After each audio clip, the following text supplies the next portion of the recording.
The top-end helicopter for the German tech tree in War Thunder is the Eurocopter Tiger Uht. Let's check it out.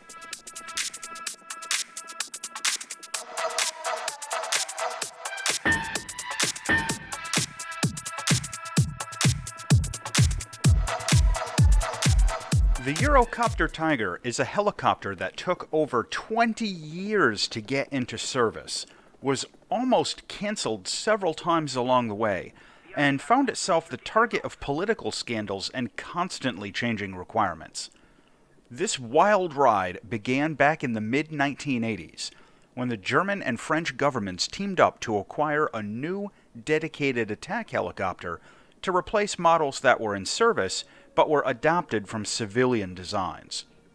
Well, the partnership was off again, on again, several times during the 80s, as both countries debated if the program was going to be worth it, if they should just buy a helicopter that was already available from some other country, and constantly debated the exact requirements that they needed.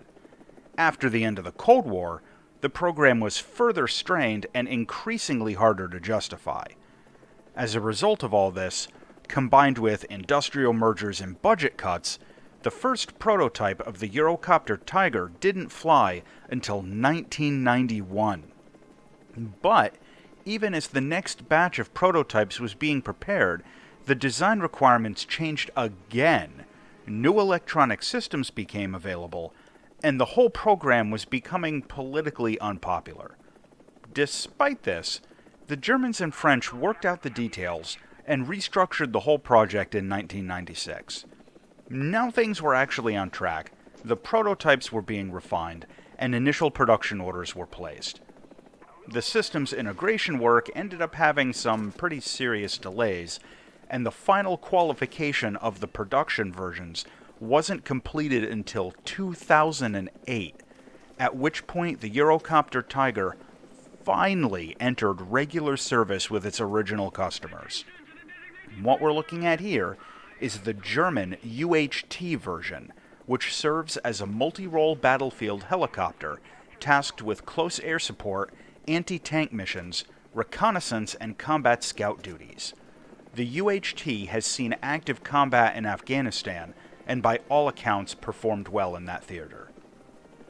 In War Thunder, we get the EC-665 Tiger Uht, which is at battle rating 11.3 at the end of the German tech tree.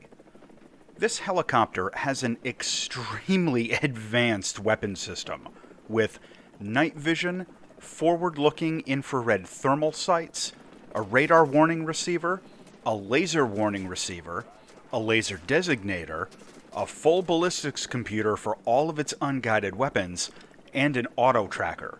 That's the thing that lets you lock onto a moving target. Not all of the helicopters have that. The weapon loadouts provide a selection of rockets, gun pods, and advanced missiles.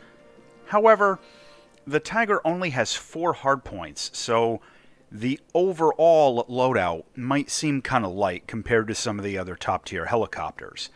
And critically, the German UHT doesn't have a built-in gun turret. Now, for air-to-air weapons, you get the AIM-92 Stinger missile. The Stinger isn't actually all that great at top tier, as it only has a 10G maneuvering limit, and despite being all aspect, it can have a hard time locking up targets even when they're right in front of you.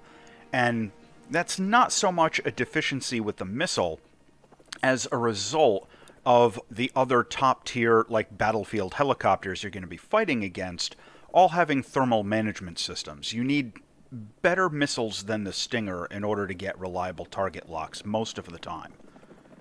Now, the first air-to-ground weapon you get is the Euromissile Uht 3. This is a semi-active command line-of-sight weapon with a very heavy punch. It can hit through over 12 centimeters of armor on a good solid hit, and it has more than 4 kilograms of explosive mass. The only catch is that if you let the ballistics computer automatically guide the weapon into a locked target, it'll hit center of mass, which isn't always the best place to attack a modern battle tank. Sometimes you'll have to unlock the target and manually guide the missile in order to hit ammo or crew or sensitive components. Now, the real star of the show is the PARS 3 LR. This is an infrared-guided anti-tank missile with an incredibly sensitive seeker head and very good range. The conventional wisdom with top-tier helicopters is that standoff missile attacks are generally the best way to get kills, and the PARS 3 was born for that job. This is a fire-and-forget weapon, just like an infrared-guided air-to-air missile, and you can launch multiple missiles at multiple targets, or even the same target, before the first one hits. The only catch is that, again, this is automatically targeted and will usually hit center of mass. Against more heavily armored tanks, it might not get a one-shot kill simply because of where it's hitting. Another thing to remember is that smoke will break the target lock pretty much instantly. As a bonus, the PARS 3 absolutely can be used to attack helicopters, and with its good range, this actually ended up being one of my preferred air-to-air weapons instead of the Stinger. Now, this is a really slow missile, though, so patience is key when using the PARS. The Tiger Uht also has an automatic countermeasure system, which will auto-dump flares and chaff when it detects an incoming missile. That's good, but obviously it won't protect against laser-guided weapons, like the Ka-50 is going to be throwing at you, and unfortunately this helicopter has a pretty limited quantity of countermeasures, so you're going to run out quickly, which is a problem. The flight performance of the Tiger is pretty good, but has a couple of caveats. It's excessively stable, which means that while the helicopter is highly agile, it'll return to level upright attitude very quickly if you let off on the controls, and you may find yourself using a lot more cyclic than you're really used to. The good news is that this excessive stability makes it really easy to fly at treetop level, and it does quite well in a hover. Taking the UHT out in missions isn't really as flexible as I like, but that's not the Tiger's fault. At the top tiers, in order to be effective with a helicopter and ground RB, you're basically limited to standoff missile attacks. If you get too close or you try to buzz in with unguided rockets or something, you're begging for death and you're going to get shot down pretty quickly. It's just the nature of top tier gameplay. Personally, I don't really care for the standoff missile snipe mission, so I freely admit that I'm not playing the Tiger up to its full potential, since riskier flights are just more exciting for me. But if you're focused on raw kill totals, just load up on the PARS 3 and fire into the battlefield from a hidey spot 6 kilometers out, and you will be golden. Now, if you take this into the sim battles, well, how you do is honestly just going to depend on how many Ka-50s are on the enemy team and how many laser-guided missiles they're lobbing at you, rather than on your own mission profile. The UHT has the weapons it needs to fly out and do air-to-air or air-to-ground, but if you get into a suitable position for multi-role, most of its weapons can be used relatively effectively against whatever you can find. This ends up being a really versatile helicopter, but just remember that the overall weapons load is a little light. Visually, the Tiger Uht is a pretty basic-looking modern attack helicopter.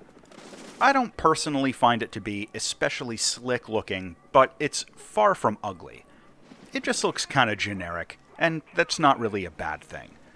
I wish we had more interesting paint jobs for it in the game, but really you're going to have to hit some of the player-made stuff if you want to get anything a little bit more flashy.